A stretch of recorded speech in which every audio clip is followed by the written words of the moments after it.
chapters we will go for some questions which are related from PYQs and NCERT board pattern.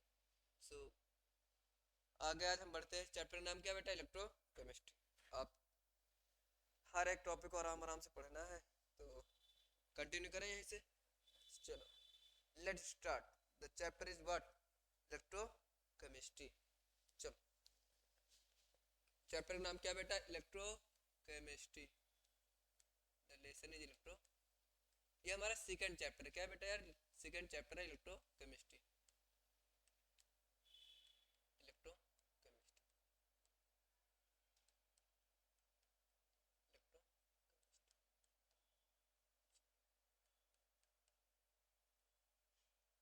Electrochemistry. चलो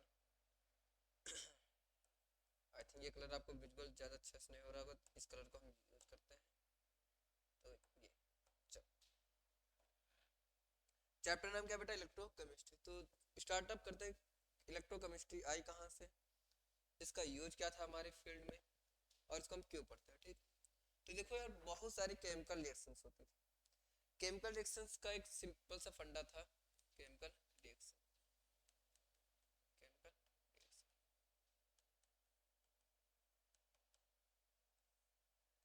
chemical reaction. Chemical reaction का मतलब ये था, देखो दो टाइप के केमिकल रिएक्शन हो सकते हैं, मतलब प्रोसेस यार दो टाइप हो सकते हैं. एक था हमारा spontaneous chemical reaction. Spontaneous process होता है ये केमिकल रिएक्शन के अंदर. एक होता है यार नॉन स्पॉन्टेनियस. क्या हो गया बेटा? Non spontaneous. ठीक.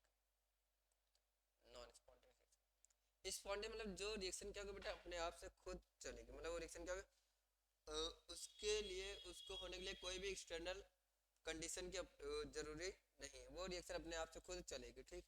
नॉन स्पॉन्टेनियस रिएक्शन मतलब ये एक ऐसी रिएक्शन जिसको चलने के लिए हम क्या देनी पड़ेगी, कुछ ना कुछ बाहर से एक्सटर्नल कुछ ना कुछ क्या कंडीशन लगानी पड़ेगी, तब ये रिएक्शन चलेगी. और स्पॉन्टेनियस रिएक्शन क्या होती है बेटा? अपने आप से चलती है. इसमें कोई भी बाहर की कंडीशन लगाने की जरूरत नहीं है.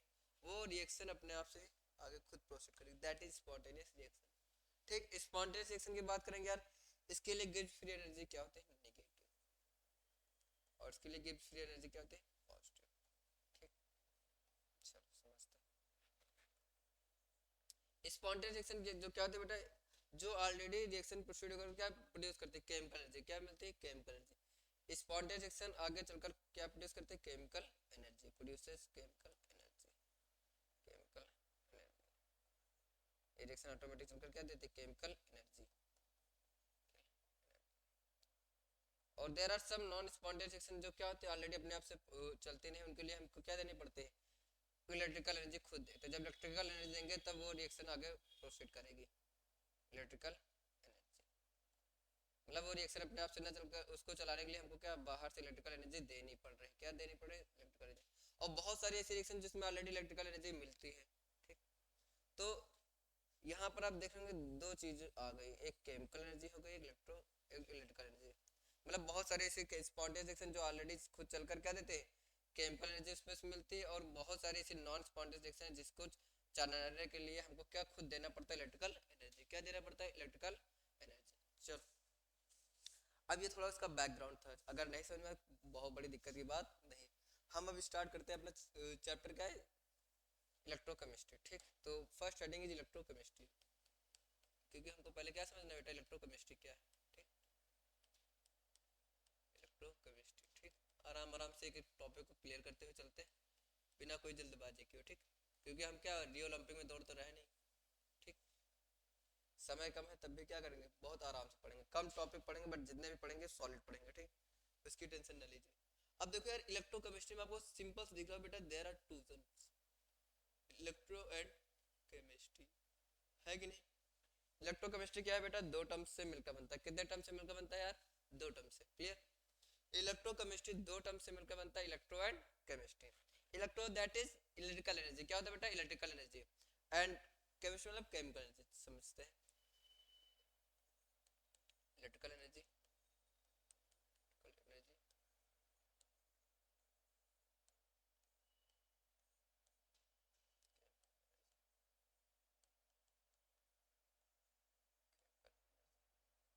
Again repeat. और इलेक्ट्रोकेमिस्ट्री क्या है यार, हमारी ब्रांच है। क्या है बेटा, ब्रांच, सीधा इधर लिखो ब्रांच। किसकी ब्रांच है, फिजिकल केमिस्ट्री। किसकी ब्रांच है, फिजिकल केमिस्ट्री। लैंग्वेज देखो अभी तुरंत ही बनाएंगे, बेवकूफ नहीं बनाएंगे, क्या बनाएंगे, language. The branch of physical chemistry, क्या बेटा, the branch of physical chemistry.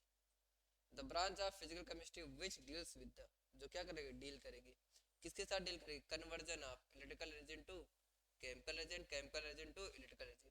तो we can simply say that the branch of physical chemistry which deals with the conversion of electrical energy into chemical energy and chemical energy into electrical energy, that's a specific branch of physical chemistry is also called as a electrochemistry. Is that clear? तो हमने समझा दिया electrochemistry क्या है यार, एक branch होती है जो क्या करती है, किसी भी इलेक्ट्रिकल एनर्जी का कन्वर्जन केमिकल एनर्जी में होता है। केमिकल एनर्जी कन्वर्जन किसमें होता है बेटा, केमिकल एनर्जी बदलती है इलेक्ट्रिकल एनर्जी में, और इलेक्ट्रिकल एनर्जी बदलती है केमिकल एनर्जी में। तो इसी के स्टडी के ब्रांच को क्या बोलते हैं, केमिकल एनर्जी। ठीक, क्लियर। अब देखो यार, ये जो चैप्टर है कुछ इंपॉर्टेंट टॉपिक अभी बता रहे हैं आपको, बता रहे हैं स्टार्टिंग। देखो ये चैप्टर है बेटा, दो पोर्शन में डिवाइड है यार। पहला आपका क्या है, कंडक्टेंस वाला पोर्शन होता है, अनदर पोर्शन होता है सेल वाला पोर्शन। ठीक, कंडक्टेंस से भी क्वेश्चन आता है, सेल से भी क्वेश्चन आता है। सेल से तो इसमें हमारे टॉपिक को यार आराम से पढ़ेंगे और डिस्कस करते हैं क्वेश्चन कहाँ से मैक्सिमम आ सकते हैं। बताए फिजिकल केमिस्ट्री है तो न्यूमेरिकल आना ही तय है। न्यूमेरिकल कहाँ से आएंगे उसको समझने का प्रयास करते हैं। जैसे अभी हम आगे बढ़ेंगे तो अभी बताएंगे कहाँ से क्या आएगा, थोड़ा क्यूरियोसिटी बननी रहनी चाहिए लेक्चर में ना। अगर तुरंत ही सब बता देंगे आपको, क्या बोलते हैं, इंट्रो में बता देंगे तो आप लेक्चर स्किप कर देंगे। ठीक, तो हमको क्यूरियोसिटी क्या करना है, मेंटेन करना है। चलो आगे बढ़ते हैं। तो फर्स्ट हेडिंग इज कंडक्टेंस। क्या बेटा, कंडक्टेंस। पहली हेडिंग क्या है, कंडक्टेंस।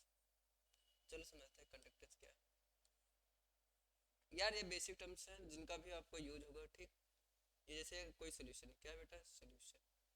ठीक, सोल्यूशन के अंदर क्या है, आयंस। क्या है बेटा, आयंस। क्या है, आयंस। तो आयंस क्या कर रहे हैं, चल रहे हैं। क्या कर रहे हैं, चल रहे हैं। ये घूम रहे हैं। क्या कर रहे हैं, घूम रहे हैं अपना बढ़िया आराम से। क्या कर रहे हैं, चल रहे हैं इधर उधर। तो यही जो कंडक्टेंस, कंडक्टेंस क्या है, the process of flow of ions. मतलब क्या होगा, जिसमें the property which is corresponding to the flow of ions, that is called a conductance. Conductance मतलब कहता है that relates the flow of ions, जहाँ पर flow of ions को support करते हैं, flow of ions, the property of solution which support the flow of ions, that is called conductance। मतलब जो पर क्या होता है, आयंस का फ्लो होता है, उसे क्या बोलते हैं, कंडक्टेंस। क्या बोलते हैं, conductance. Clear.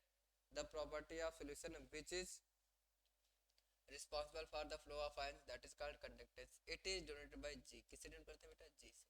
but in some books also it is mentioned as a C। it is denoted by G से। किससे डिनोट करते हैं यार, G से, G से। चलो ठीक। एंड अब क्या पढ़ना है, रेजिस्टेंस। क्या पढ़ना है, रेजिस्टेंस। रेजिस्टेंस, रेजिस्टेंस मतलब क्या है, रेजिस्टेंस मतलब होता है रुकावट। रेजिस्टेंस मतलब रुकावट, कौन रोकेगा, मतलब जो सोल्यूशन का है, ये जो आयन ऐसे ऐसे जा रहे थे उनको जो रोकने का काम करेगा, that is called, that factor is called resistance. क्या कहलाएगा, रेजिस्टेंस। भैया जैसे आयन ऐसे ऐसे जा रहे थे उनको जो रोकेगा वही क्या कहलाएगा, रेजिस्टेंस। इनके रास्ते में क्या है, बाधा। क्या है, बाधा। भैया ये आयन इधर जा रहे थे, ये आयन इधर जाना चाहते हैं, रेजिस्टेंस कह रहा नहीं, इधर ना, जो अपोजिट कर रहा है। क्या कर रहा है, उसको अपोज कर रहा है। तो we can simply say that the property of solution which oppose the conductance, that is called resistance. The property of solution, the property of solution, the property of solution which oppose, which oppose, which oppose the flow of ions, which oppose the flow of ions, flow of ions, ions, it's called resistance। क्या बोलते हैं भैया, resistance। चलो समझने का प्रयास करते हैं यार। रेजिस्टेंस मतलब जैसे क्या यार, जैसे हम गाड़ी से चले जा रहे हैं, भगा गाड़ी चला जा रहे हैं, रास्ते में क्या मिल गया, ब्रेकर। क्या मिल गया, ब्रेकर। हमने गाड़ी ब्रेक क्या लगाया, ब्रेकर क्या करता है, वहां पर गाड़ी की स्पीड क्या करता है, स्लो करता है। तो वो भी एक टाइप का क्या है, रेजिस्टेंस। रेजिस्टेंस मतलब भैया कोई भी आदमी आगे बढ़ना चाहता है तो दुनिया वाले उसे क्या करते हैं, पीछे करते हैं। दुनिया वाले भी क्या एक टाइप का रेजिस्टेंस। रेजिस्टेंस मतलब क्या होता है बेटा, किसी भी चीज को क्या करना है, अपोज करना, रोकना है। इसी के नाम में लिखा है रजिस्ट। रजिस्ट मतलब होता है रोकना। क्या करना है, रोकना। तो the property of solution which oppose the flow of ions, that is called resistance. It is denoted by R. किससे डिनोट करते हैं, it is denoted by R. किससे डिनोट करते हैं बेटा, आर से। ठीक, भूचाल नहीं आ गया, एकदम बहुत कॉमन सी चीज बताने का प्रयास कर रहे। ठीक, आपको बताया था कंडक्टेंस को जी से रिप्रेजेंट करते हैं, रेजिस्टेंस को किससे करते हैं, आर से। किससे करते हैं, आर से, ठीक। तो एक रिलेशन होता है यार, कंडक्टेंस बढ़ेगा तो रेजिस्टेंस क्या होगा, कम। क्या होगा, कम होगा। तो we can manipulate relationship here, J is equal to 1/r। ये हमारा क्या होगा, फार्मूला बन गया कंडक्टेंस और रेजिस्टेंस। मतलब भैया कंडक्टेंस ज्यादा होगा, रेजिस्टेंस क्या होगा, कम होगा। अगर एक चीज बढ़ेगी तो दूसरी चीज क्या होगी, घटेगी। J is equal to 1/r। R क्या है, रेजिस्टेंस। रेजिस्टेंस यूनिट क्या है बेटा, ओम। क्या होता है, ओम। तो 1/ओम जो होता है साइमन के बराबर होता है। किसके बराबर होता है, साइमन। साइमन वो हिस्ट्री वाला नहीं, ये केमिस्ट्री वाला साइमन। साइमन वाला होता है यूनिट होती है। 1/ओम क्या होता है, साइमन। इसको ओम इनवर्स भी बोल सकते, क्या बोल सकते, ओम इनवर्स। तो we can say that the unit of conductance is siemens or ohm inverse, ठीक।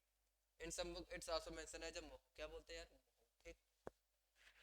कैमरा याद देख रहे भाई लगातार। चलो, कंडक्टेंस क्लियर। अब नेक्स्ट स्टार्टिंग आती है, क्या आती है हमारा, स्पेसिफिक रेजिस्टेंस। क्या आता है बेटा, specific resistance. Specific resistance, clear. Specific resistance, और इसे और किस नाम से बोलते हैं बेटा, रेजिस्टिविटी। क्या बोलते हैं, रेजिस्टिविटी। रेजिस्टिविटी हेडिंग क्या बेटा, स्पेसिफिक रेजिस्टेंस और रेजिस्टिविटी, ठीक। चलो थोड़ा इसका 3 मार्क्स का आता है, न्यूमेरिकल आता है चाहे थ्योरी है, तो हमको थोड़ा इसको क्या करना है, अच्छे से समझने का प्रयास करते हैं, ठीक। जैसे क्या है हमारी, ये कोई वायर है, कोई वायर, ठीक। सोल्यूशन भी हो सकता है, सोल्यूशन का भी ऐसे लेंथ हो सकता है, क्यों नहीं हो सकता है भाई। ये इसकी लेंथ क्या है, एल। अब बताओ यार, दूरी बढ़ेगी तो रुकावट बढ़ेगी कि नहीं बढ़ेगी, बढ़ेगी ना। मतलब किसी भी भैया जैसे जैसे आपको क्या करेंगे, आपको दूरी बढ़ रहा है तो आपके चलने की दर क्या होगी, कम हो जाएगी। तो स्पेसिफिक रेजिस्टेंस क्या कहता है, जो रेजिस्टेंस होता है किसके डायरेक्टली प्रोपोर्शनल होता है, लेंथ। जैसे जैसे दूरी बढ़ेगी रुकावट क्या होगी, बढ़ती जाएगी। Question number 1। Another thing is resistance. Resistance क्या होगा बेटा, एरिया के इनवर्सली प्रोपोर्शनल। ए क्या है, इसका क्रॉस सेक्शनल एरिया। क्या है, क्रॉस सेक्शन वाला एरिया। अगर एरिया बढ़ेगा, अब जैसे कोई एक रास्ता है, ठीक, ये क्रॉस सेक्शनल एरिया, अभी यहाँ से क्या कितने आयन से जा रहे हैं बेटा, 2, क्योंकि यहाँ का इसका क्या है, क्रॉस सेक्शन एरिया क्या है, कम है। अब हमने इसका क्रॉस सेक्शन एरिया क्या कर दिया, बढ़ा दिया। क्या कर दिया, बढ़ा दिया, इतना बड़ा कर दिया, ठीक। अब यहाँ से कितने आयन जाएंगे बेटा, 1 2 3 4 5।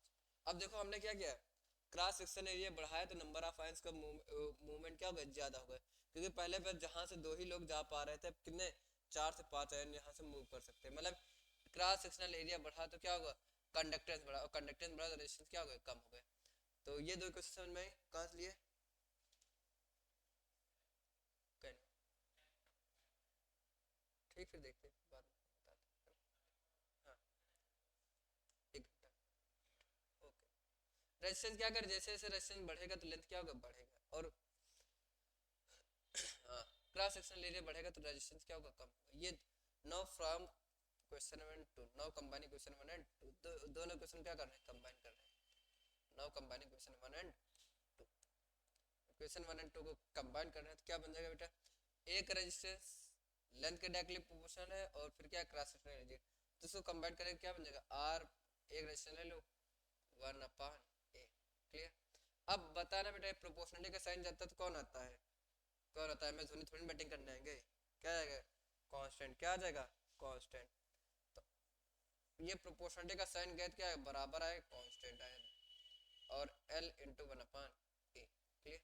अब यही जो प्रोपोर्शनलिटी कांस्टेंट, इसे हम क्या बोलते हैं यार, स्पेसिफिक रेजिस्टेंस। क्या बोलते हैं बेटा, specific resistance, that is called resistivity.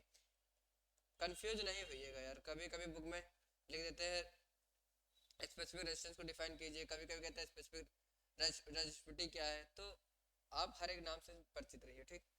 तो यहाँ पर क्या है, rho, rho that is specific resistance, that is called resistivity. अब चलो, ये ए क्या है यार बेटा, डिवाइड में, क्या है, डिवाइड में, इधर आएगा तो मल्टीप्लाई में। और ये जो एल क्या था, मल्टीप्लाई में, तो ये इधर आएगा तो डिवाइड में आ जाएगा। तो ए आर अपॉन एल, ये हमारा बन गया फार्मूला। किसका बन गया बेटा, स्पेसिफिक रेजिस्टेंस। किसका बन गया, specific resistance. Very very most important formula है, ठीक। एग्जाम में क्वेश्चन आएंगे। तो रो क्या है स्पेसिफिक रेजिस्टेंस, ए क्या है क्रॉस सेक्शनल एरिया, आर क्या है रेजिस्टेंस, एल क्या है लेंथ। तो अब चलो इसको डिफाइन करते हैं यार, कैसे डिफाइन करेंगे स्पेसिफिक रेजिस्टेंस क्या है, ठीक। तो भाई स्पेसिफिक रेजिस्टेंस क्या है यार, एक टाइप का रेजिस्टेंस क्या है, एक टाइप का resistance the resistance of unit length and unit cross sectional area is called a specific resistance. मतलब किसी यूनिट लेंथ और यूनिट क्रॉस सेक्शनल एरिया वाले सॉल्यूशन का जो रेजिस्टेंस आएगा that is called specific resistance. It is also known as resistivity, क्या बोलते हैं रेजिस्टिविटी, क्लियर। तो इधर समझ में स्पेसिफिक रेजिस्टेंस क्या है, the resistance of unit length and unit cross sectional area is called a specific resistance। अब चलो इसकी यूनिट की बात करते हैं, यूनिट क्या हो सकते हैं, यूनिट चलो लिखते हैं। यूनिट रटना नहीं है, यूनिट को आपको क्या करना है, निकालना सीखना है। देखो एरिया की यूनिट क्या होता है यार, अगर हम मीटर में लेंगे तो मीटर स्क्वायर होगा, सेंटीमीटर में लेंगे that is centimetre square. Chemistry में यार देखना मोस्टली यूनिट आपका सेंटीमीटर की करस्पॉन्डिंग देना है, कारण क्या है वहाँ पर चीज़ें क्या होगी, वहाँ पर लेंथ भी होगी तो एक सेंटीमीटर में होगी ना कि कोई मीटर में। तो हम स्टैंडर्ड यूनिट यहाँ पर सेंटीमीटर में लेकर चलेंगे, तो एरिया की यूनिट क्या हो जाएगा सेंटीमीटर स्क्वायर, क्लियर। अब बेटा आर, आर क्या है रेजिस्टेंस, रेजिस्टेंस का यूनिट हमने क्या पढ़ाया था ओम, क्या पढ़ाया था यार ओम, ठीक। एल, एल क्या है बेटा लेंथ, लेंथ का यूनिट क्या होगा सेंटीमीटर। तो आप देख रहे हैं ये सेंटीमीटर अभी क्या थे 2 सेंटीमीटर, 1 सेंटीमीटर, अभी सेंटीमीटर की पावर कितनी थी 2, एक नीचे सेंटीमीटर की पावर 1 है।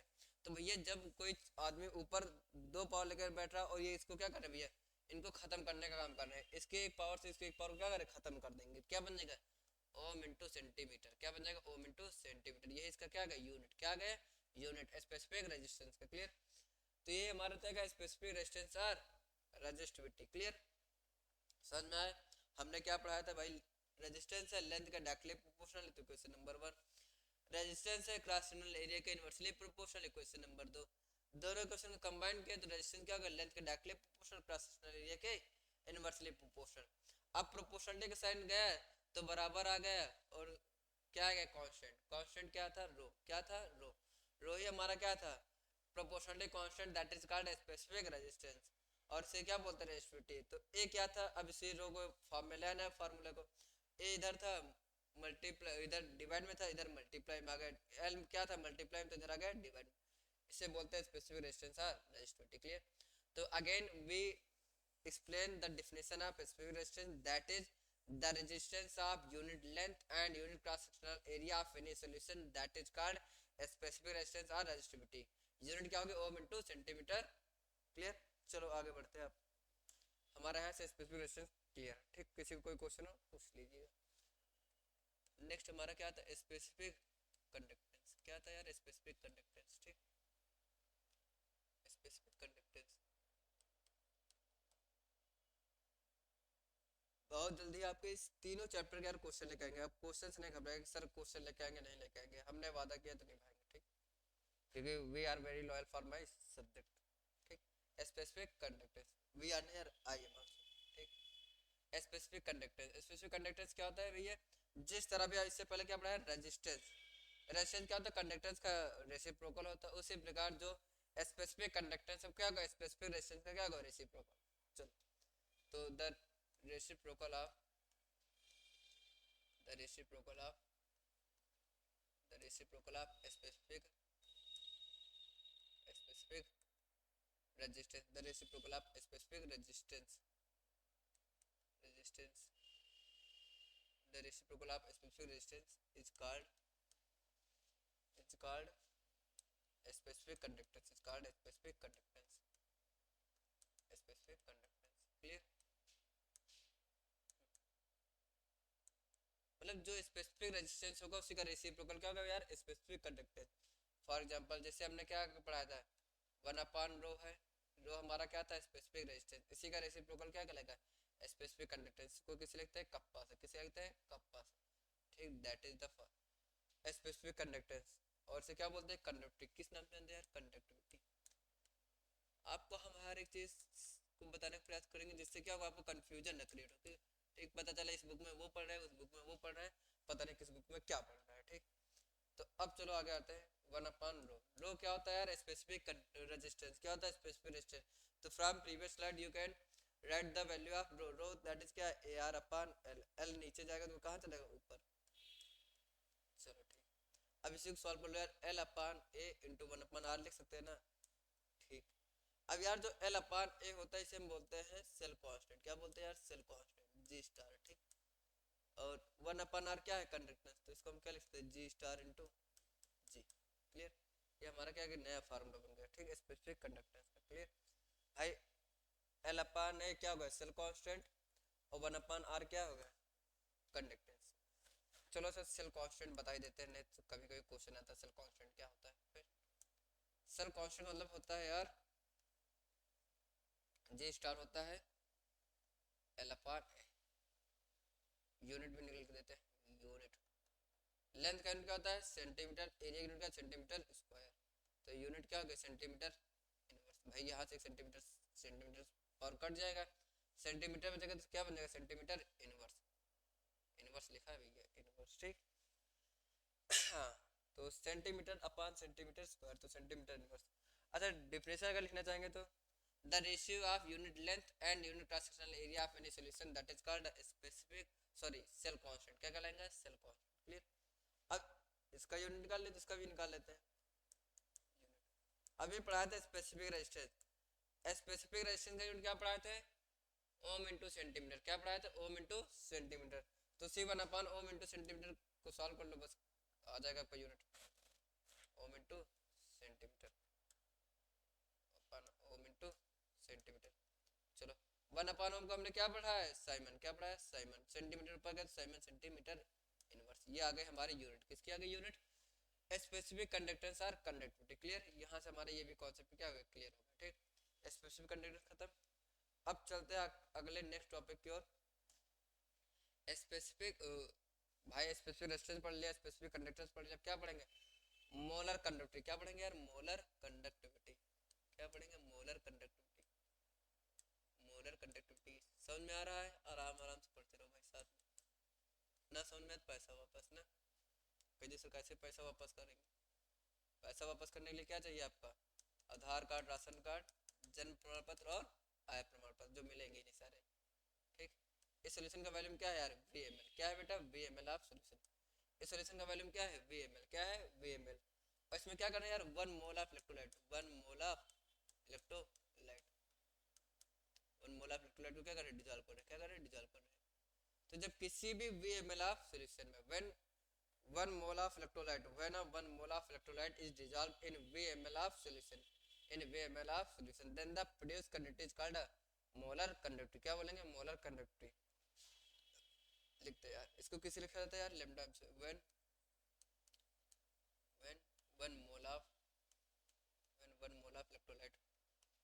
किसी का क्वेश्चन आ रहा सर इलेक्ट्रोलाइट क्या होता है, बताएंगे, आए क्वेश्चन चाहे ना आए, when one mole of electrolyte is dissolved, when one mole of electrolyte is dissolved in VML of solution, in VML of solution, when one mole of electrolyte dissolved in VML of solution, then the produced conductivity, then the produced conductivity,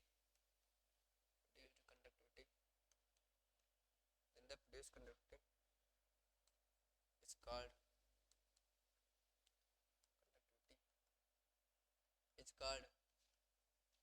molar conductivity, क्या बोलते हैं यार molar conductivity, आए नहीं मतलब,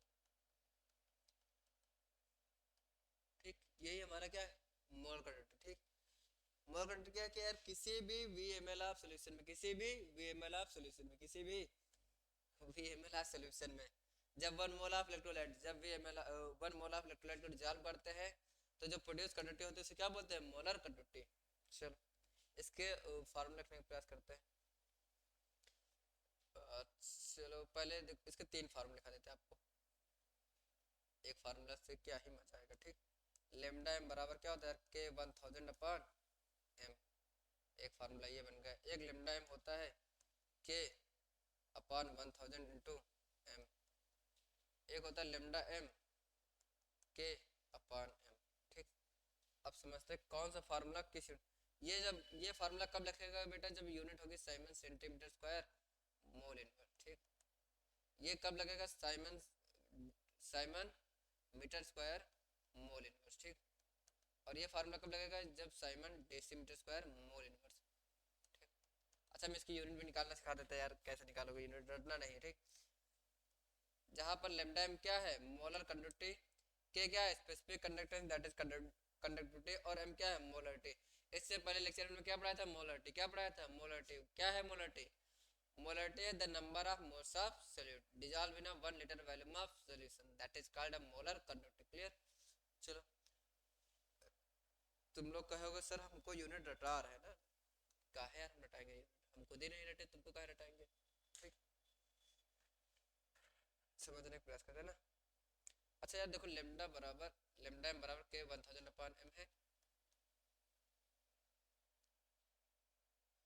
अच्छा हमको केवल के और एम को ही रिलेट करना है, ये तो नंबर है, इससे कोई मतलब नहीं।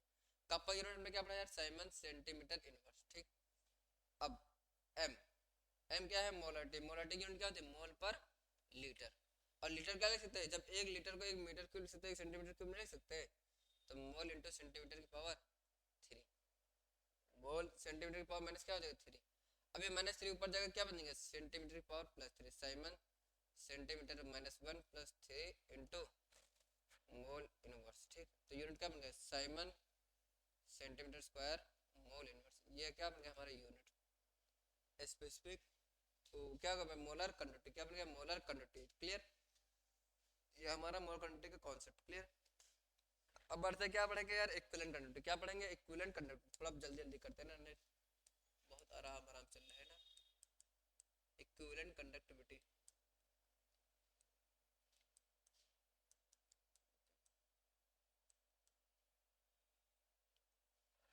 Equivalent conductivity. इक्विवेलेंट कंडक्टिविटी क्या होता है, चलो इसी फिगर समझते थोड़ा ना। इक्विवेलेंट कंडक्टिविटी ये क्या है यार, 1 ग्राम ऑफ इक्विवेलेंट। क्या है, 1 gram of equivalent electrolyte, 1 gram of equivalent electrolyte, equivalent electrolyte. क्या हो रहा है बेटा, V M L of solution में डिजॉल्व हो रहा है। इसका वीमल नहीं है यार, वी एम एल है, नहीं पता चले वीमल सब पान दुकान खाना सिखाते हैं ना। इक्विवेलेंट कंडक्टिविटी, इक्विवेलेंट कंडक्टिविटी क्या होता है, जब किसी भी V M L of solution, जब किसी भी V M L of solution में 1 ग्राम इक्विवेलेंट इलेक्ट्रोलाइट को डिजॉल्व करते हैं, then the produced conductivity is called equivalent conductivity. Again repeat, when when 1 gram equivalent electrolyte, when 1 gram equivalent electrolyte, when 1 gram equivalent electrolyte, when 1 gram equivalent electrolyte is dissolve. क्या कर रहे हैं यार, घोल रहे हैं। क्या कर रहे हैं, घोल रहे हैं। When 1 gram equivalent electrolyte is dissolve in V M L, उस सोल्यूशन का वॉल्यूम क्या है, वी एम एल। क्या है, V M L, in V M L of solution. Then the produce conductivity, then the produce, then produce conductivity, conductivity, conductivity is called equivalent conductivity. क्या बोलते हैं, equivalent conductivity. हो सकता है यार डेफिनेशन ही आ जाए एग्जाम में, ठीक, बल्कि आगे आना तो नहीं चाहिए, बट आ जाएगा तो हम क्या उसको लिख जरूर लेंगे, इसीलिए आपको डेफिनेशन लिखा है। ठीक, when 1 gram of equivalent electrolyte, जब किसी भी सॉल्यूशन में 1 ग्राम ऑफ इक्विवेलेंट इलेक्ट्रोलाइट को डिजॉल्व करेंगे, घोलेंगे, तो उससे जो क्या होगा, इससे जो कंडक्टिविटी हमारी आएगी उसे क्या बोलेंगे, इक्विवेलेंट कंडक्टिविटी। क्या बोलेंगे, equivalent conductivity. Clear. It is represented by lambda eq. किसे लिखते हैं, लैम्डा इक्यू। इसके भी 3 फार्मूले लिखा देते हैं यार, आपको कोई भी कंफ्यूजन ना हो कि हमें सर ये पढ़ा है, वो हमें सर वो पढ़ा है। हम सारे सर का काम एक ही कर लेंगे, ठीक है, आपको कोई भी कंफ्यूजन नहीं आना चाहिए कि, क्योंकि कंफ्यूजन का काम करना हमारा काम नहीं। लैम्डा बराबर के अपान एन, लैम्डा इक्यू, लैम्डा इक्यू क्या है यार, लैम्डा इक्यू बराबर होगा के अपान एन। ठीक, अब सेम एन है यार, एम ना समझ लेना। ठीक, चलो अब 3 फार्मूले। अब 3 फार्मूले सर, कौन सा फार्मूला कहाँ यूज होगा, दवाएं तो बहुत सारी हैं सर, किस मर्ज में कौन सी दवा खानी है। ठीक, बताते हैं कौन से कब दवा खाने हैं। इसका यूनिट क्या होगा यार, Simon centimetre square equivalent inverse, ठीक ये चलेगा। और मोस्टली फार्मूला आपको यही लगाना है यार, न्यूमेरिकल में ज़्यादातर फार्मूला आपको देखना है, यही देखने को मिलेगा इसी टाइप का फार्मूला। इसका क्या होता है, siemens metre square equivalent inverse, ठीक। इसका फार्मूला हो जाएगा siemens decimetre square equivalent inverse. तो इन थ्री डिफरेंट यूनिट पे आपको अलग अलग टाइप के फार्मूले देखने को मिलेंगे, ठीक। सन में इक्विवेलेंट कंडक्टिविटी क्या होता है बेटा, जब किसी भी VML ऑफ सॉल्यूशन, जब किसी भी VML ऑफ सॉल्यूशन में जब 1 मोल ऑफ इलेक्ट्रोलाइट डिजॉल्व करेंगे, sorry 1 gram of equivalent electrolyte को डिजॉल्व करेंगे, तो जो प्रोड्यूस कंडक्टिव होगी उसे क्या बोलेंगे, equivalent conductivity. Is that clear? तो चलो अब आगे बढ़ते हैं। सबसे important topic of this chapter, highest time आने वाला एग्जाम में क्वेश्चन, जिसका हमें बेसब्री से क्या था इंतजार, किसी और का इंतजार नहीं था, क्या था, कोलराउस लॉ का इंतजार। क्या था, कोलराउस लॉ का इंतजार, कोलराउस लॉ। इसको यार भैया देखना, 3 तरीके से एग्जाम में पूछते हैं, एक तरीके से नहीं 3 तरीके से, ठीक। 3 तरीके से बेवकूफ़ बना जाता है, और हम लोग बेवकूफ़ बन भी जाते हैं कभी कभी। हम तो नहीं बनेंगे, हम बेवकूफ़ नहीं बनेंगे। कोलराउस लॉ, और इसे बोलते हैं concept of limiting molar quantity. क्या बोलते हैं, concept of limiting molar quantity, concept of limiting molar quantity, concept of limiting molar quantity, concept of limiting molar quantity, concept of limiting molar quantity. और एक हो सकता है, और एक नाम होता है law of independent migration of ion, law of independent migration of ion, law of independent migration of ion, of ion. Clear? Kohlrausch law क्या कहता है यार आपका, कोलराउस लॉ पूछ लिएगा तो लिखना है, concept of limited molar quantity पूछ रहा तब भी आपको क्या लिखना है यार, कोलराउस लॉ को एक्सप्लेन करना है। लॉ ऑफ, अगर आपसे इंडिपेंडेंट माइग्रेशन ऑफ आयन पूछ रहा तब भी आपको क्या करना है, ये सेम कॉन्सेप्ट को एक्सप्लेन करना है। चलो समझते हैं क्या होता है according to this law, according to this law, इस लॉ के अकॉर्डिंग क्या होता है समझने का प्रयास करते हैं। लेमडा एम, अगर लेमडा एम होता है तो क्या होता है, उसे मोलर क्वांटिटी क्या बोलते हैं यार, मोलर क्वांटिटी। अगर यही मोलर क्वांटिटी किस पे होगा बेटा, इनफिनिट डाइल्यूशन, किस पे होगा, इनफिनिट डाइल्यूशन पे। अगर किसी भी सॉल्यूशन की limiting molar quantity infinite dilution पे है तो उसे बोलते हैं लिमिटिंग मोलर क्वांटिटी। क्या बोलते हैं यार, लिमिटिंग मोलर क्वांटिटी। तो the limiting molar quantity of any solution is equal to the sum of molar quantity of cation and anion. किसी भी सॉल्यूशन की जो मोलर क्वांटिटी आती है इनफिनिट डाइल्यूशन पे, उसे वो किसके सम के बराबर होती है, उसकी molar quantity of cation and anion. चलो इसकी लैंग्वेज जरूर लिख लेंगे, क्योंकि एग्जाम में हो सकता है लैंग्वेज जरूर पूछेंगे यार, ठीक। कोलराउस लॉ, तो we can write here definition, that is according to this law the limiting molar quantity of any solution, the limiting the limiting molar quantity of any solution, the limiting molar conductivity, according to this law the limiting molar quantity of any solution, of any solution, the limiting molar quantity of any solution is equal to the sum of molar quantity of cation and anion, molar quantity of cation and anion।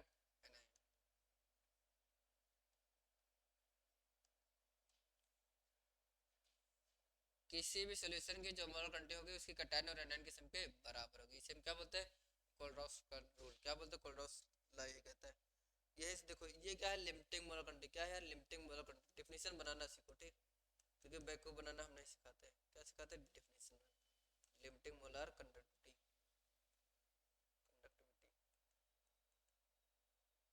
और ये क्या, molar quantity of cation and it's a molar quantity of anion.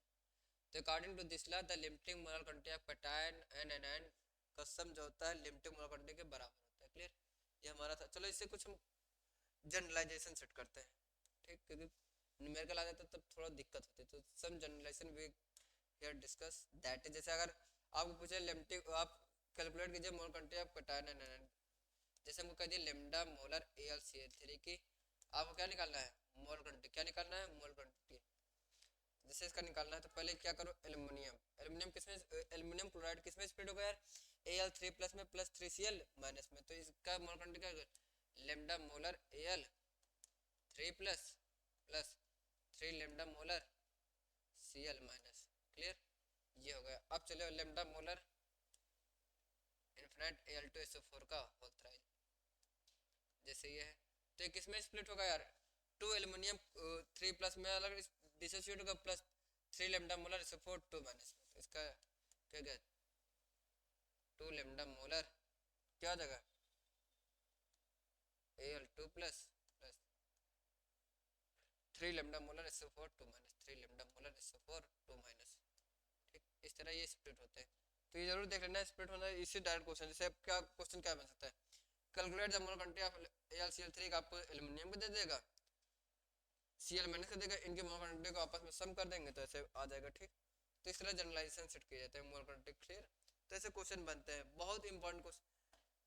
पहले देखो question किस प्रकार बनते हैं, पहला पूछता है जैसे define the Kohlrausch law and write any 3 application, पहला क्वेश्चन हो सकता है न्यूमेरिकल आ जाएगा, न्यूमेरिकल आ सकता है, तो मतलब दोनों पॉइंट ऑफ व्यू से चीजों को हमको करके चलना। ठीक, चलो आगे आते हैं यार, कहाँ पहुंच रहे हैं, कोलरॉश लॉ एप्लीकेशन क्या करेंगे, एप्लीकेशन एप्लीकेशन जितना पढ़ा यार आपको, जब नेक्स्ट टाइम आएंगे, जब तीनों चैप्टर खत्म हो जाएगा, वहां से आपको हर एक टॉपिक को दिखाएंगे, यही से कॉन्सेप्ट बना है। ठीक, आपको कहीं क्वेश्चन बाहर से नहीं जाएगा। पहला क्या है, in the calculation of molar conductivity, in the calculation of molar conductivity, in the calculation of molar conductivity, in the calculation of molar conductivity, मतलब मोलर कंडक्टिविटी कैलकुलेशन किसका यूज करते हैं यार, कोलरॉश लॉ, कोलरॉश से।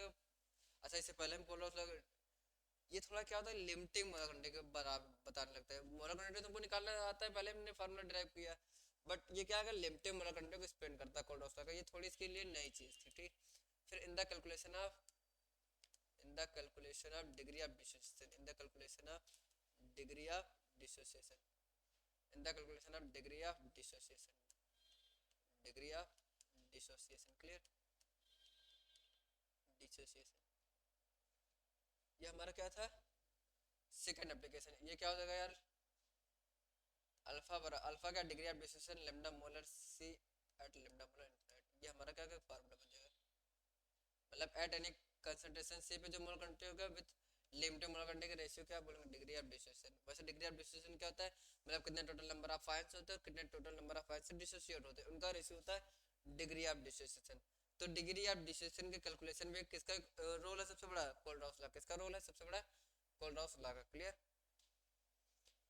another thing that is in the calculation of dissociation constant, in the calculation of dissociation constant, in the calculation of dissociation constant, dissociation constant, dissociation constant के भी calculation किसका use करते हैं हम, Kohlrausch law, किसका use करते हैं, Kohlrausch का। इसका एक अनदर फॉर्मूला बनता है अल्फा बराबर अंडर रूट के बाई सी, ये थोड़ा हमने एक स्टैंडर्ड फॉर्म लिखा है और फार्मूला इस हिसाब से आप डिराइव कर सकते हैं। तो कोलरॉश लॉ समझ में, कोलरॉश लॉ का पहला एप्लीकेशन क्या था, मोलर कंडक्टिविटी कैलकुलेशन में, दूसरा क्या था डिग्री ऑफ डिसोसिएशन के कैलकुलेशन में, अनदर क्या था, ये फार्मूला थोड़ा इंपॉर्टेंट रखना। ठीक, न्यूमेरिकल बनेगा तो यहाँ से भी बनेगा, in the calculation of dissociation constant. Clear, तो from this I will finish this topic of Kohlrausch law and we will go for next topic. यहाँ से कंडक्टेंस वाला हमारा पोर्शन क्या हो खत्म हो गया। अब इसके बाद हम थोड़ा मूव करेंगे सेल की तरफ। चलो सेल की तरफ मूव करने से पहले हम थोड़ा फैराडेज लॉ ऑफ इलेक्ट्रोलिसिस को भी डिस्कस ही कर लेते हैं। ठीक, Faraday's law of electrolysis, electrolysis, Faraday's law of electrolysis.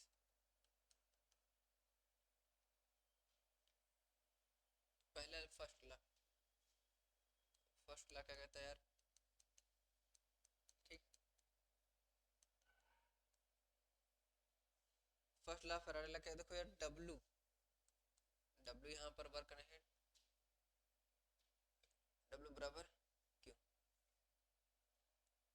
देखो I बराबर क्या होता है Q बाई, तो Q बराबर IT नहीं हो जाएगा। चलो थोड़ा समझाने का प्रयास, देखो W क्या है, the number of ions oxidise and reduce on each electrode, जैसे हमारा कोई इलेक्ट्रोड है, ये हमारा क्या है यार कोई इलेक्ट्रोड है। ठीक,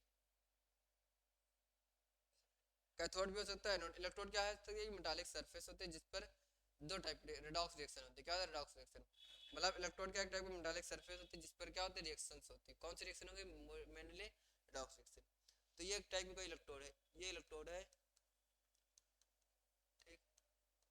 तो फर्स्ट लॉ क्या कहता है, according to this law W क्या है, the number of ions, number of ions, number of ions, ions deposited, ions deposited at each electrode, at each electrode, like हर एक इलेक्ट्रोड पर जितने नंबर ऑफ आयंस डिपॉजिट होंगे किसके directly proportional होंगे, charge, किसके डायरेक्टली प्रोपोर्शनल होंगे, charge.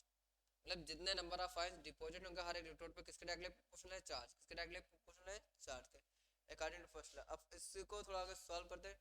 तो प्रोपोर्शनल साइन क्या है, बराबर है जेड आई टी, क्योंकि क्यू बराबर क्या हो जाएगा आई टी, जैसे आई बराबर क्यू बाई टी। तो from this convention we will sort out Q बराबर आई टी, क्या हो जाएगा आई टी, जहां पर जेड क्या है इलेक्ट्रोकेमिकल इक्विवेलेंट, क्या है electrochemical equivalent, electrochemical equivalent, clear. I क्या है यार, करंट, क्या है करंट, 220 वोल्ट का कि 440 वोल्ट का, ठीक। क्या है टाइम, क्या है टाइम। तो ये हमारी चीज हो गई, ठीक। डब्ल्यू बराबर जेड, ये हमारा फर्स्ट लॉ ऑफ फैराडे होगा, ठीक। सेकंड लॉ की बात करें, second law of Faraday, second law Faraday, second law Faraday क्या कहता है, ध्यान समझने का प्रयास कीजिए। सेकंड लॉ फैराडे कहता है एक ये क्या था, डब्ल्यू, डब्ल्यू क्या था, number of ions deposited at each electrode, मतलब हर एक इलेक्ट्रोड पर कितने नंबर ऑफ आयंस डिपॉजिट होंगे। अब किसके डायरेक्टली प्रोपोर्शनल, इक्विवेलेंट मास, कहने मतलब यार जैसे ये हमारा इलेक्ट्रोड है, इस इलेक्ट्रोड पर जितना इसका जितना इक्विवेलेंट मास होगा उतने नंबर ऑफ आयंस आकर बैठेंगे। सीधी बात, जिस पेड़ की टहनी जितनी ज्यादा मजबूत होगी उतने ही बंदर उस पर आकर बैठेंगे, क्लियर। जैसे ये हमारा पेन है, ये हमारा थोड़ी देर की टहनी है, मान लो यार क्या है, तो इस पर जितने नंबर ऑफ आयंस डिपॉजिट होंगे किसके डायरेक्टली प्रोपोर्शनल होंगे, इक्विवेलेंट मास। इसका जितना ज्यादा इक्विवेलेंट मास होगा उतना ज्यादा नंबर ऑफ आयंस डिपॉजिट होंगे, क्लियर। तो W बराबर क्या बन गए, प्रोपोर्शनलिटी का साइन हटा तो W बराबर जेड ई, ठीक। ये फार्मूला बन गया। अनदर कन्वेंशन, थोड़ा और इसको आगे सॉल्व करते हैं, क्या बन सकता है इसको और आगे कुछ सॉल्व करके।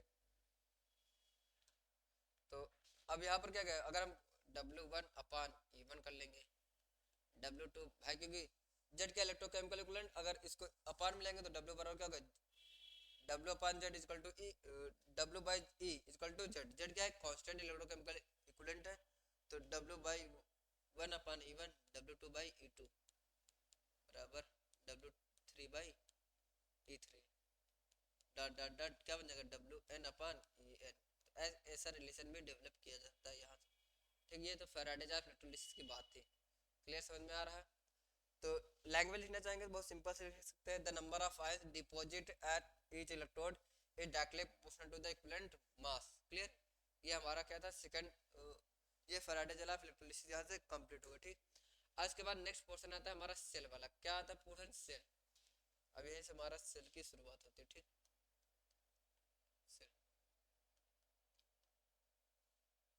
सेल क्या होता है, चलो सेल समझ, सेल क्या है यार,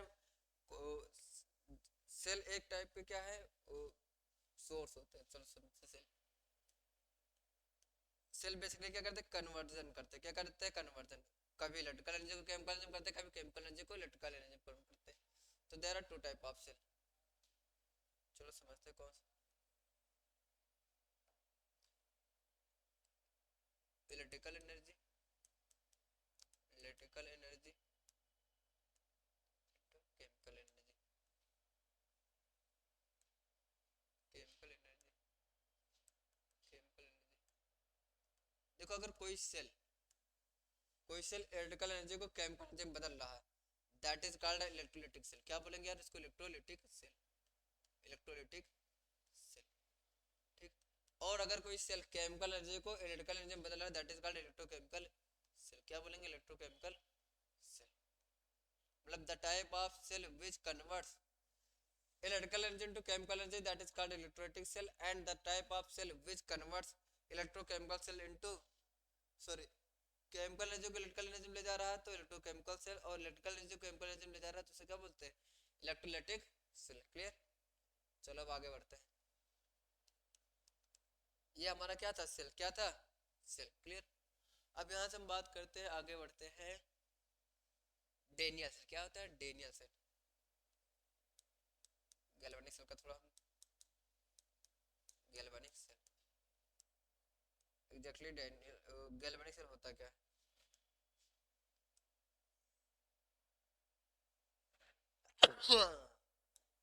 जुकाम हो गया यार।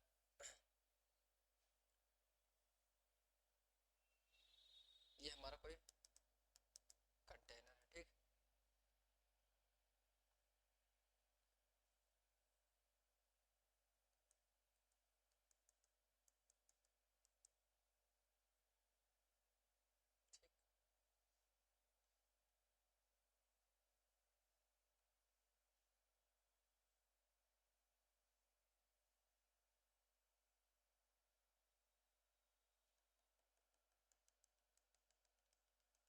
ये क्या है यार, सॉल्ट ब्रिज।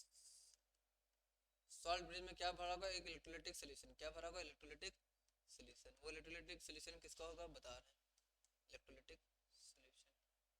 ये इलेक्ट्रोलाइटिक सॉल्यूशन क्या होगा यार, KCl का। किसका होगा, KCl, KNO3, इस टाइप का सॉल्यूशन होगा, ठीक। तो इस टाइप के सॉल्यूशन इसमें भरे जाते हैं, KCl, KNO3। NaCl का क्यों नहीं भरते, उनमें आयनिक मोबिलिटी क्या होती है, सेम नहीं होती। मतलब वो आयन जो मूव करते हैं वो उतने अच्छे से मूव नहीं कर पाते, वो इलेक्ट्रॉन न्यूट्रलिटी मेंटेन नहीं कर पाते हैं, इसलिए इसको यूज करते हैं, KCl, KNO3 का। तो यहाँ पर क्या था यार हमारा, ये हमारा है एनोड। क्या है, एनोड। एनोड किस रॉड का है यार, जिंक रॉड। किसका है, जिंक रॉड। जिंक रॉड का एनोड है रॉड। ये क्या है, जिंक रॉड। क्या है, जिंक रॉड। और यहाँ पर इसमें कौन सा सोल्यूशन बन रहा है यार, ZnSO4। किसका बना है, जिंक सल्फेट का सोल्यूशन बना है। यहाँ पर क्या है, कैथोड। क्या है, कैथोड। कैथोड किसका बना है, कैथोड में क्या है, कॉपर इलेक्ट्रोड। किसका है, कॉपर रॉड का, कॉपर रॉड का इलेक्ट्रोड। और यहाँ पर सोल्यूशन क्या है, कॉपर सल्फेट सोल्यूशन। क्या है, कॉपर सल्फेट सोल्यूशन। तो ये पूरा गैल्वेनिक और डेनियल सेल का थोड़ा डायग्राम था। इन द गैल्वेनिक और Daniell cell there are two beaker. क्या होते हैं, दो बीकर, दो कंपार्टमेंट होते हैं। In galvanic or Daniel cell there are two compartment. One is a anodic compartment and another is a cathodic compartment. In anodic compartment there is a zinc electrode of zinc sulfate. There is a zinc electrode of anode which is dipped in a zinc sulfate solution. In the cathodic compartment there is a cathode of copper electrode which is dipped in a copper sulfate solution. ठीक। और both beaker are connected by a salt bridge. Salt question एक basically पूछ लिया जाता है, salt bridge का sir role क्या है। पहली बात तो क्या करेंगे यार, दोनों बीकर को जोड़ने का काम करते हैं। ब्रिज मतलब क्या करता है, दो किनारों को जोड़ता है। फिर क्या होता है, जो साल्ट ब्रिज है, साल्ट ब्रिज क्या कर रहा है, इन दोनों पाथ को तो जोड़ ही रहा है। सबसे बड़ी बात क्या होता है, यहाँ इलेक्ट्रॉन न्यूट्रलिटी मेंटेन करता है। क्या करता है, इलेक्ट्रो न्यूट्रलिटी, इलेक्ट्रो न्यूट्रलिटी को मेंटेन करता है। मतलब यहाँ पर कोई भी आयन एक्सेस में ना होने पाए। पता चले यहाँ से जिंक सल्फेट ने ज्यादा Zn2+ को रिलीज कर दिया और ये प्लस जाकर एक्सेस ऑफ कैटायन, मतलब यहाँ पर कैटायन और एनायन का क्या एक्सेस नहीं होना चाहिए। मतलब दोनों चीज दोनों तरफ से क्या करे, इसीलिए यहाँ पर KCl रखते हैं। क्या रखते हैं, KCl। KCl क्या करता है, K+ वाला यहाँ के एनायन को न्यूट्रलाइज करता है, Cl- इसके कैटायन को। तो इस तरह इलेक्ट्रॉन न्यूट्रलिटी क्या होती है, मेंटेन होती रहती है। तो समझ में, गैल्वेनिक और डेनियल सेल क्या है। इन द गैल्वेनिक और Daniell cell there are two compartment. एक होता है एनोडिक कंपार्टमेंट और एक होता है कैथोडिक कंपार्टमेंट। एनोडिक कंपार्टमेंट क्या होता है, एक zinc electrode zinc sulphate solution में डूबा होता है। कैथोडिक कंपार्टमेंट में copper electrode copper sulphate solution में डूबा होता है। और याद रखना हमेशा एनोड पे क्या होगा, एनोड पे ऑलवेज ऑक्सीडेशन। क्या होगा, ऑक्सीडेशन ही होगा। और कैथोड पे क्या होगा, रिडक्शन ही होगा। चलो थोड़ा इसको आगे हम बढ़ते हैं तो समझाते हैं। चलो ये आप इसका क्या था, डायग्राम था गैल्वेनिक और डेनियल सेल का। अच्छा sir, what is the difference between galvanic और डेनियल सेल। कह रहे हैं सर डेनियल सेल और गैल्वेनिक सेल में डिफरेंस क्या था। देखो अगर हमारा एनोड और कैथोड दोनों फिक्स कर दिया, अगर एनोड क्या है जिंक रॉड का कर दिया, कैथोड क्या कर दिया, कॉपर रॉड का कर दिया, तो वो स्पेसिफिक कंडीशन में गैल्वेनिक सेल क्या बन जाता है, डेनियल सेल। क्या बन जाता है, डेनियल सेल। क्लियर। तो ये इसका थोड़ा क्या था, एक्सप्लेनेशन था। चलो, at anode, at anode, anode पे क्या होता है, ऑक्सीडेशन। क्या होता है, ऑक्सीडेशन। ऑक्सीडेशन मतलब क्या होता है, लॉस ऑफ इलेक्ट्रॉन। क्या होता है लॉस ऑफ इलेक्ट्रॉन? इलेक्ट्रॉन का क्या होता है भैया, कमी हो जाती है, इलेक्ट्रॉन बेचारे भाग जाते हैं इनको छोड़कर। अब किसका ऑक्सीडेशन होगा? एनोड किसका था? जिंक रॉड का। तो जिंक ने, जिंक सॉलिड था, जिंक सॉलिड ने क्या किया, अपने घर से 2 इलेक्ट्रॉन को क्या कर दिया भैया, भगा दिया, जाओ यार अपनी जिंदगी जी लो जाकर। एक क्वेश्चन ठीक। तो zinc sulphate, zinc solid state क्या, जिंक एक्वा फेज में जाते ही 2 इलेक्ट्रॉन क्या कर दिया, लॉस कर दिया, एनोड हो गए। At cathode, at cathode, cathode पे वाले पेज क्या होता है यार, रिडक्शन। क्या होता है reduction? Reduction that is what, gain of electron, gain of electron, gain of electron. मतलब इलेक्ट्रॉन की संख्या क्या होगी, लगातार गेन होगी। देखो जिंक सॉलिड है यहाँ, इसने 2 इलेक्ट्रॉन को लॉस किया तो ये होगा। अब गेन कैसे होगा, कॉपर ऑलरेडी अपने क्या होगा, एक्वस फेज में होगा। क्या होगा, एक्वस फेज में होगा, इसने 2 इलेक्ट्रॉन को क्या किया, गेन किया होगा। कॉपर सॉलिड में क्या होगा, रिड्यूस। क्या हो गया, रिड्यूस। इसे बोलते हैं क्या, कैथोड पे ये होगा। अब ओवरऑल सेल रिएक्शन निकालते हैं। अच्छा याद हमेशा रखना है, एनोड पे ऑक्सीडेशन होता है, ऑक्सीडेशन मतलब लॉस ऑफ इलेक्ट्रॉन होता है, लेकिन उसकी ऑक्सीडेशन नंबर क्या होगी, बढ़ेगी। कैसे बढ़ेगी समझाते हैं। जिंक क्या है, अभी यहाँ पर कुछ नहीं, जीरो, तो जीरो कहाँ गया बेटा, +2 में। +2 मतलब इसका ऑक्सीडेशन नंबर बढ़ा है। कॉपर 2+ से कहाँ गया, कॉपर में, दैट इज ऑक्सीडेशन नंबर क्या होगा, कम होगा। मतलब increase in oxidation number that is called also increase in oxidation number that is called oxidation reaction, decrease in oxidation number that is called reduction reaction। अब overall cell reaction लिखते हैं ठीक। अब देखोगे ये 2+ इलेक्ट्रॉन से 2+ इलेक्ट्रॉन कट जाएंगे तो क्या बन जाएगा, overall cell reaction zinc solid से कॉपर 2+ प्लस कॉपर सॉलिड से जिंक 2+, ये हो गया हमारा गैल्वेनिक ठीक। ये हो गया, अगर क्वेश्चन आता है तो ये आप कर सकते हैं। अब हम इसे केस निकालते हैं। देर आर, इसका क्या था, गैल्वेनिक और डेनियल सेल का। नेक्स्ट आपको आता है केस, केस करेंगे। There are 3 cases arises, there are 3 cases arises, there are 3 cases arises.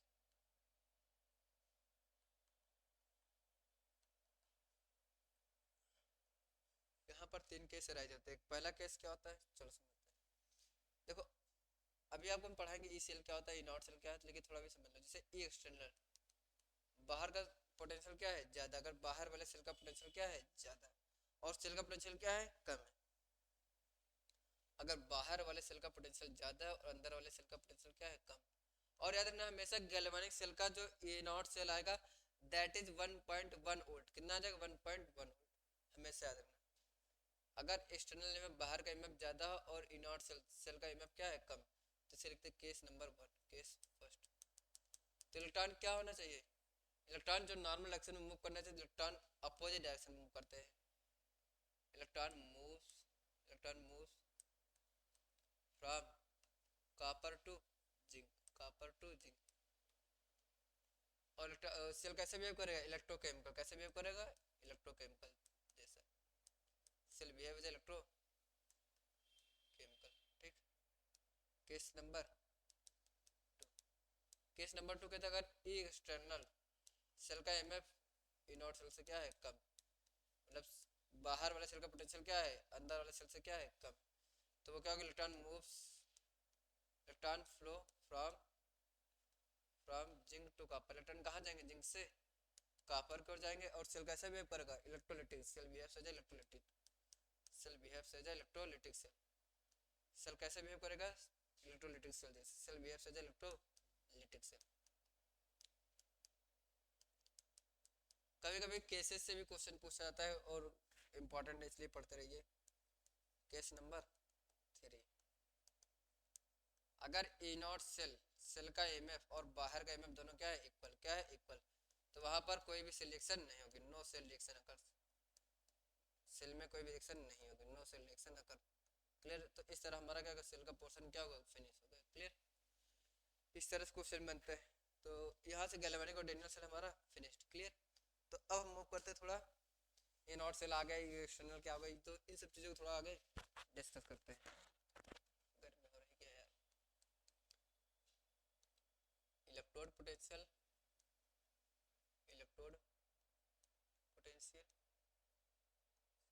And standard electrode potential, standard electrode potential,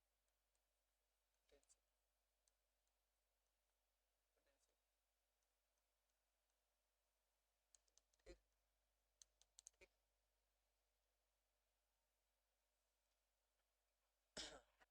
electrode potential क्या है? इलेक्ट्रोड का पोटेंशियल मतलब कोई भी अगर कोई भी इलेक्ट्रोड है, जैसे हमारा कोई सोल्यूशन है, क्या है यार, हमारा एक सोल्यूशन है,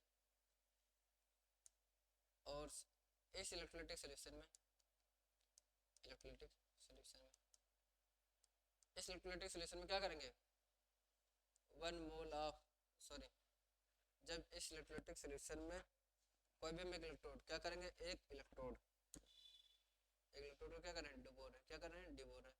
तो ये जो पॉइंट ऑफ जंक्शन क्या होगा, इस पॉइंट ऑफ जंक्शन पे जो पोटेंशियल डेवलप होगा that is called electrode potential. Again right the definition of electrode potential, when 1 mole of electrode, when any electrode is dipped in its own solution, जब किसी भी electrode को, किसी भी metal electrode को उसी के मेटल सल्फेट सॉल्यूशन में डुबोएंगे तो जो पोटेंशियल डेवलप होगा at the point of junction, at the point of junction पे, उसे बोलते हैं इलेक्ट्रोड पोटेंशियल। क्या बोलते हैं, electrode potential. It is denoted by E, किससे डिनोट करते हैं, ई से।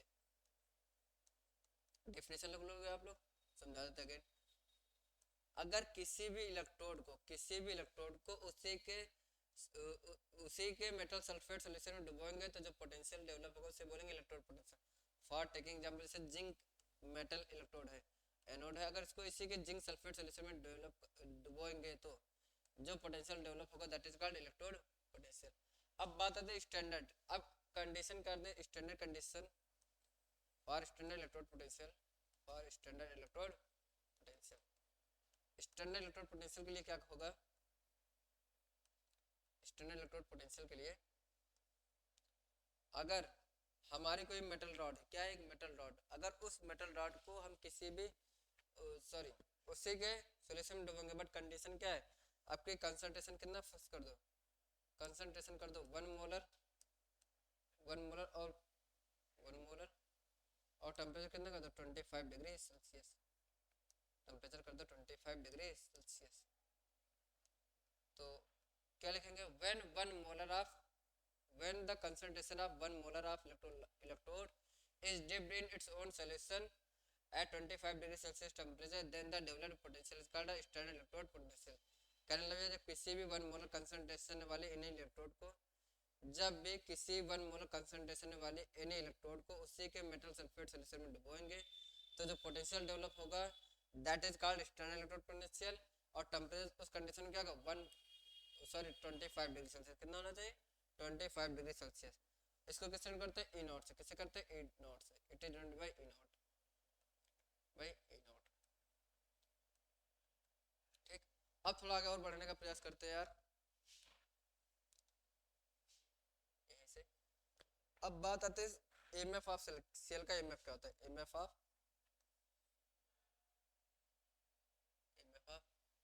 सेल। ठीक, एमएफ ऑफ सेल, सेल का एमएफ क्या होता है, अच्छा एमएफ का फुल फॉर्म क्या होता है, इलेक्ट्रोमोटिव फोर्स। तो ए नॉट सेल जो होता है E cathode minus E anode, इसके बीच E cathode minus E anode, but कब कौन सा फार्मूला लगाएंगे वो भी बता देते हैं। ठीक, अगर ई नॉट सेल, अगर देखो सेल का पोटेंशियल ये क्या है, कैथोड कहाँ, और कैथोड पे क्या हो रहा है, रिडक्शन, क्या हो रहा है, रिडक्शन, कैथोड, कैथोड पे क्या हो रहा है, रिडक्शन। अगर दोनों की वैल्यू क्या है, आरपी, अरे चलो इतना कंफ्यूजन नहीं क्रिएट करना, सीधा यही क्वेश्चन ही आएगा। ई नॉट सेल क्या, अगर ए cathode minus E anode, clear, ये हो रहा है। अगर दोनों चीज रिडक्शन पोटेंशियल टर्म में दिया है तो ये वैल्यू पुट करेंगे, अगर कोई ऑक्सीडेशन पोटेंशियल टर्म में दिया है तो क्या करेंगे, ए नॉट सेल, ये क्या था, रिडक्शन पोटेंशियल टर्म। अगर हमारी वैल्यू किस में दिया है, रिडक्शन पोटेंशियल, आरपी वैल्यूज के टर्म में, अगर वैल्यू हमारे केस में दिया रिडक्शन पोटेंशियल के टर्म में, अगर ऑक्सीडेशन पोटेंशियल टर्म में दिया क्या करेंगे, ई एनोड माइनस ई कैथोड, ई एनोड माइनस ई कैथोड। ठीक, अगर हमारी दोनों value anode, reduction potential anode वाला किसके दिया, ऑक्सीडेशन पोटेंशियल टर्म में दिया, ये क्या है, oxidation potential OP value, OP value, अगर ऑक्सीडेशन पोटेंशियल किसके टर्म में दिया है, ओपिक फॉर्म में। अब ई नॉट सेल क्या हो जाएगा, ई ए नॉट प्लस ई कैथोड। अब यहाँ पर रिडक्शन पोटेंशियल जो वैल्यू है रिडक्शन पोटेंशियल के टर्म में भी दिया है, ऑक्सीडेशन पोटेंशियल के टर्म में दिया है, दोनों टर्म में दिया है, तो ये फार्मूला लगाएंगे E cathode minus E, clear, ये बन गया। तो there are three formula but mostly time you have only use this formula not more than, but for your थोड़ा स्पेसिफिक पढ़ाना पड़ेगा, पता है ना। अगर कॉमन सब की तरह पढ़ाएंगे तो आप लोग कॉमन की तरह वीडियो स्किप कर देंगे, इसीलिए थोड़ा डीप में जाने का प्रयास करते हैं, चीज़ों को कितने अच्छे से एलिब्रेट कर सकते हैं, ठीक। तो यहाँ से हमारा क्या एमएफ ऑफ सेल हो गया। अब ये लिखते हैं क्या, नस्ट इक्वेशन, क्या लिखते हैं, नस्ट इक्वेशन, बहुत इंपॉर्टेंट इक्वेशन है, नस्ट कर देना है, नस्ट इक्वेशन। और से क्या बोलते हैं, relation between E and E naught, और relation between E and E naught, relation between E and E naught, E naught cell और ई सेल के बीच में difference E. Next equation derivation तो आपके यहाँ है ना, इसलिए हम कराएंगे नहीं। ई सेल बराबर होता है E naught cell minus 2.303 R T बटे N F log O S upon R S, ये फार्मूला बन गया। नेक्स्ट इक्वेशन का ये हो गया, ठीक। अब बताते हैं यार कहाँ पर क्या चीज़ है। ई सेल क्या है, सेल का ईएमएफ है, ई नॉट सेल क्या है, स्टैंडर्ड कंडीशन में सेल का ईएमएफ है, आर क्या है, गैस कांस्टेंट, आर क्या है, gas constant, R that is gas constant, R क्या है, गैस कांस्टेंट, टी क्या है बेटा, टेम्परेचर, टी क्या है, टेम्परेचर, टी क्या है, टेम्परेचर, एन क्या है, नंबर ऑफ मोल्स, सॉरी कितने नंबर ऑफ इलेक्ट्रॉन ट्रांसफर हो रहे हैं, number of electron transfer, number of electron transfer, कितने इलेक्ट्रॉन का मूवमेंट हो रहा है, इलेक्ट्रॉन ट्रांसफर, क्लियर, मतलब इलेक्ट्रॉन कहाँ से कहाँ की ओर जा रहे हैं। एफ क्या है यार, Faraday constant, that is the greatest thing, Faraday constant. हमको फैराडे लॉ में थोड़ा बता देना चाहिए बट नहीं बता पाए, यहाँ बता दें फैराडे कांस्टेंट, जिसकी वैल्यू होती है यार in some book it's 96500 but in some books it's value 96485 coulomb mole inverse. यहाँ पर C that is coulomb mole inverse, ठीक। ये हो गया next equation. Another form of next equation, another form of Nernst equation, Nernst equation, another form of Nernst equation, another form of Nernst equation that is, चल क्या जगह E cell बराबर E naught cell, E naught cell minus 0.0591 1 upon N log P upon R, log के ही कर लो, अभी बताते हैं क्या है एग्जैक्टली। ये देखो ये फार्मूला कब आया, देखो एट टेम्परेचर कितना कर दो यार 298 केल्विन, कंसंट्रेशन आर की वैल्यू पुट कर दो, आर क्या है, गैस कांस्टेंट, गैस की वैल्यू क्या 8.314 जूल केल्विन इनवर्स और मोल इनवर्स, ठीक। ये पुट कर दो और क्या करेंगे, एफ फैराडे कांस्टेंट की वैल्यू पुट कर दो तो 96500, ये पुट कर दिया। तो after solving these values we will get the new form of our next equation that is E cell बराबर E naught cell minus 0.0591 upon log, log के क्या है, इक्विलिब्रियम कांस्टेंट, क्या है, equilibrium constant, equilibrium constant, equilibrium constant क्या होता है, log के सॉरी इक्विलिब्रियम कांस्टेंट के क्या होता है, product concentration upon reactant concentration. In your class 11th you have read what is chemical equilibrium, chemical equilibrium में बहुत ज़्यादा हमको क्या पढ़े थे, equilibrium constant, that is the product concentration upon reactant concentration, that is called equilibrium constant. तो ये हमारा कॉन्सेप्ट होगा, ठीक। चलो और कुछ लाते हैं, ये सारे फार्मूले आपको काम आएंगे, ठीक। नेक्स्ट क्वेश्चन का एक और हो सकता है, हाँ अब गिव्स फ्री एनर्जी समझ लेते हैं, जैसे gives free energy, gives free energy, gives free energy, ये फार्मूला भी बहुत इंपॉर्टेंट है यार आपका, डेल्टा आर जी नॉट, यहाँ से एक न्यूमेरिकल आ सकता है delta R G naught, R मतलब होता है gives free energy R reaction minus N F E naught cell. N क्या है, कितने नंबर ऑफ इलेक्ट्रॉन ट्रांसफर हो रहे हैं, एफ क्या है Faraday constant, E naught cell क्या, सेल का ईएमएफ। ठीक, ये आपका होगा गिव्स फ्री एनर्जी। और क्या हो सकता है, इक्विलिब्रियम कांस्टेंट। इक्विलिब्रियम कांस्टेंट के फॉर्म में क्या हो सकता है, formula equilibrium constant. Equilibrium constant देखो, ये ये इंपॉर्टेंट स्लाइड है, आप इसको स्किप नहीं करिएगा, बहुत ही इंपॉर्टेंट स्लाइड है। ठीक, न्यूमेरिकल हो सकता है यहीं से 3 नंबर का आ जाए। ये गिव्स फ्री एनर्जी जिसका भी कोई पूछ लेता है, एनसीईआरटी में 2.3 एग्जांपल 2.3 का लेना आएगा क्वेश्चन एग्जाम में। ठीक, इक्विलिब्रियम कांस्टेंट क्या होता है, हाँ, log kc बराबर E naught cell into 0.0591 upon N, ये हमारा क्या होगा इक्विलिब्रियम कांस्टेंट। क्लियर, फॉर्मूला बन जाएगा। तो इस तरह से हमारा नेक्स्ट इक्वेशन से जितने रिलेटेड क्वेश्चन थे, कॉन्सेप्ट है, हमने हर एक चीज को एक्सप्लेन कर दिया। जहाँ पर कैसे क्या इक्विलिब्रियम कांस्टेंट एंड क्या number of electron transfer, in naught cell क्या, सेल का एमएफ। अगर सेल का एमएफ आप क्वेश्चन में शायद ना निकाल लेना, कैसे निकालेंगे, A cathode minus A anode. इस तरह से हमारा एक टॉपिक क्या हो जाएगा, कवर हो जाएगा। क्लियर, तो ये नेक्स्ट इक्वेशन का भी बहुत इंपॉर्टेंट टॉपिक हमारा क्या होगा, कंप्लीट होगा। ठीक, नेक्स्ट इक्वेशन हो गया। नेक्स्ट क्वेश्चन समझ में आए, क्वेश्चन कैसे आएंगे वो भी बता दिया आपका। अब इसके बाद क्या आता है आपका टॉपिक, बैटरीज पढ़ लो। बैटरी इलेक्ट्रोकेमिकल सेल, पहले इलेक्ट्रोकेमिकल सेल पढ़ लो,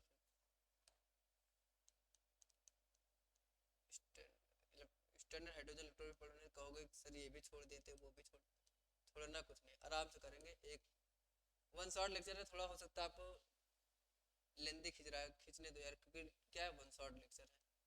ट्राई करेंगे आज पूरा चैप्टर टॉपिक क्या होगा, हर एक कम से कम थ्योरी पोर्शन पूरा खत्म हो जाएगा। Standard hydrogen electrode that is, इसे बोलते हैं SHEC, वो वाला सी नहीं, ये वाला C, standard hydrogen electrode. Standard hydrogen electrode में क्या होता है, देखो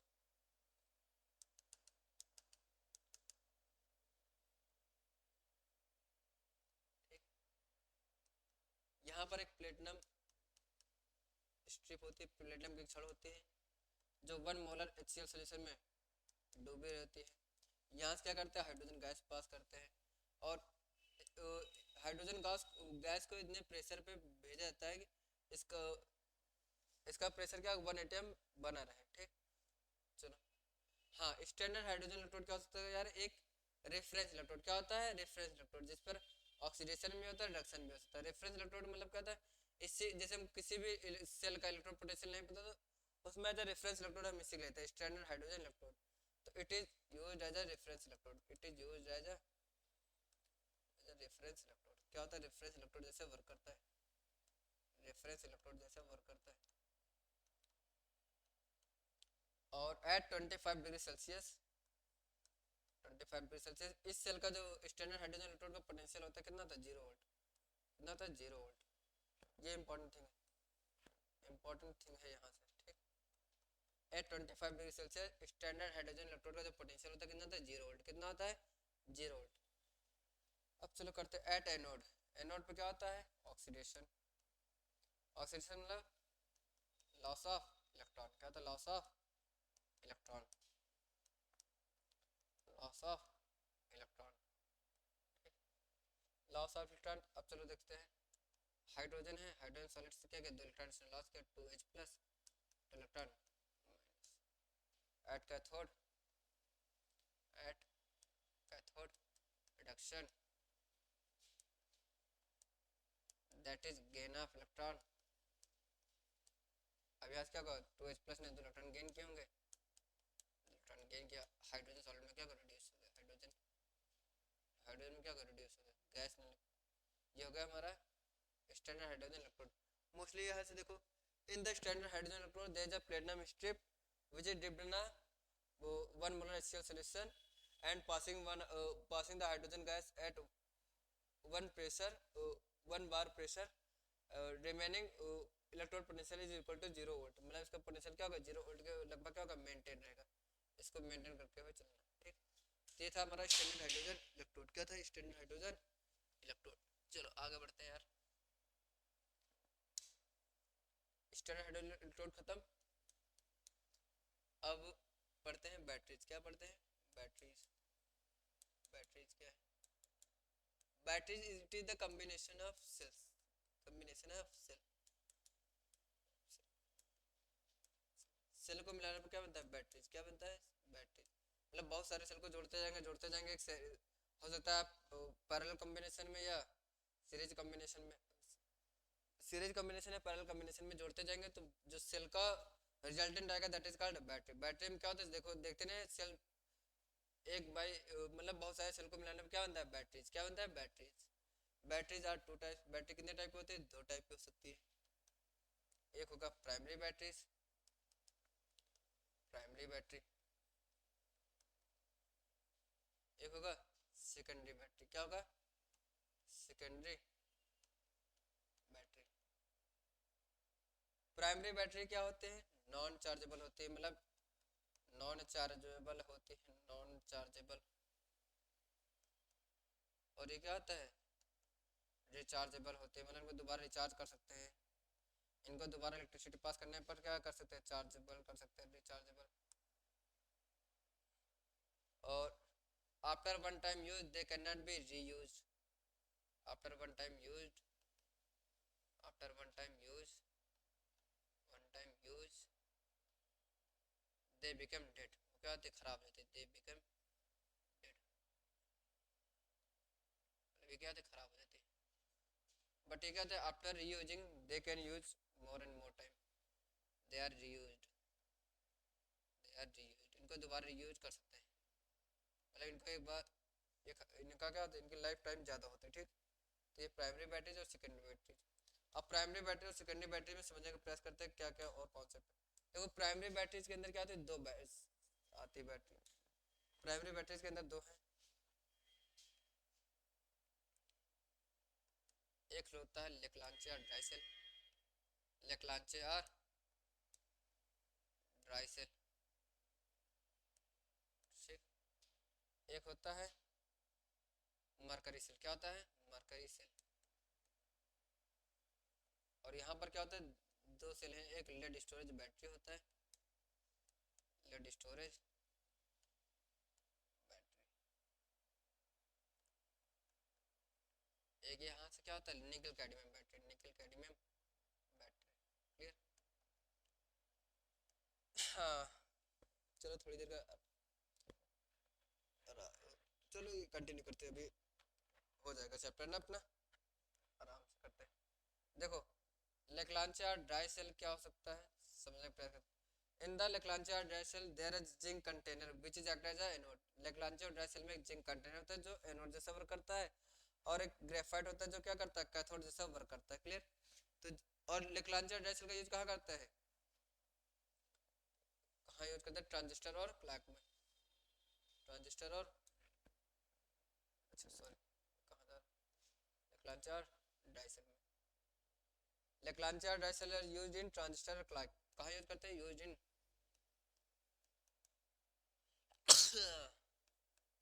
ट्रांजिस्टर एंड क्लॉक। मतलब लेक्लांचे और ड्राई सेल कहाँ यूज करते हैं? ट्रांजिस्टर और क्लॉक में यूज करते हैं। इसमें क्या होता है? एनोड जिंक रॉड का होता है, कैथोड किसका होता है? कार्बन ग्रेफाइट रॉड का होता है।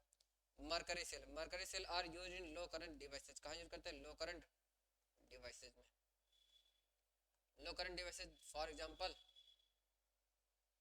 जैसे क्या होता है? हियरिंग एड, मतलब जैसे जिन लोगों को सुनाई तो उनके सुनने के लिए हम कुछ एक इंस्ट्रूमेंट बनाते हैं जिससे उनको क्या सुनाई देने लगता है। तो उसमें किसका यूज करते हैं? Mercury cell. किसका यूज करते हैं? मरकरी सेल का। फिर क्या आता है? Lead storage battery. किसका आता है? Lead storage battery. Lead storage battery में देखो क्या होता है? 30% सल्फ्यूरिक एसिड भरा होता है। इसमें एनोड क्या होता है? लेड होता है, और लेड डाइऑक्साइड क्या होता है? कैथोड होता है। और ये बैटरी क्या है? It is use in automobile and inverter. Automobile and inverter, मतलब ये जो लेड स्टोरेज बैटरी कहाँ यूज करते हैं? ऑटोमोबाइल इन्वर्टर में। ऑटोमोबाइल इन्वर्टर में, इन्वर्टर में। निकल कैडमियम बैटरी यार मैन्युफैक्चर में इतनी एक्सपेंसिव होती है इसलिए इसका ज़्यादा यूज नहीं करते, but it is the secondary battery. ठीक, तो इसका क्या था हमारा? बैटरीज का। अब इनको डिटेल में पढ़ने के लिए आप एनसीईआरटी बुक उठा सकते हैं, बट अगर केवल आपको एक रिवीजन करना था मैंने यहाँ से करा दिया, ठीक। अब इसके बाद थोड़ा फ्यूल सेल जान लो। फ्यूल सेल क्या होता है?